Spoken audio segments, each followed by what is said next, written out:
Magandang araw. Ako po si Mark Lester Lirag at ito po ang aking daily devotion. Paano lumalim sa Biblia? Um, Part 5 po ng special series, Noahic Covenant. Um, ang Bible verse po ngayong araw ay galing sa Genesis chapter 6 verse 18. But with thee will establish my covenant, and thou shalt come into the ark, thou and thy sons and thy wife, and thy sons' wives with thee. Ang Noahic Covenant ay isang kasunduan ng Panginoon na nagpapakita ng kanyang habag at biyaya sa sangkatauhan. Sa kabila ng kasalanan ng tao, pinili ng Diyos na panatilihin ang mundo upang may sakatuparan ang kanyang planong pagtutubos.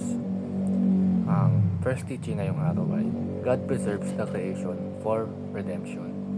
Sa kabila ng kasamaan ng mundo, noong panahon ni Noah ay hindi tuluyang winasak ng Diyos ang lahat. Pinili niyang iligtas si Noah at ang kanyang pamilya upang ipagpatuloy ang kanyang layunin at ipinapakita nito na ang Diyos ay hindi lang basta nagpaparusa kundi nagpapatawad at nagbibigay ng bagong pagkakataon sa kanyang nilikha. Ganito rin ang ginagawa ng Diyos sa atin ngayon. Patuloy siyang gumagawa sa mundo upang matupad ang kanyang pangakong kaligtasan. Ang buhay natin ay patunay na ang Diyos ay hindi sumusuko sa atin. Ang second teaching is, God removes evil from creation. Dahil sa kasamaan ng tao, nagpadala ang Diyos ng baha upang linisin ang mundo. Ito ay isang matinding paalala na ang kasalanan ay may kabayaran. Ngunit pagkatapos ng baha,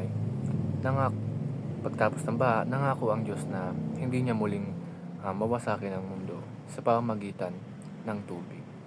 Pero sa ating panahon ngayon ay hindi man baha ang paraan ng paglinis ng Diyos, ay ginagamit niya ang iba't ibang sitwasyon upang iwaksi ang kasamaan sa ating buhay.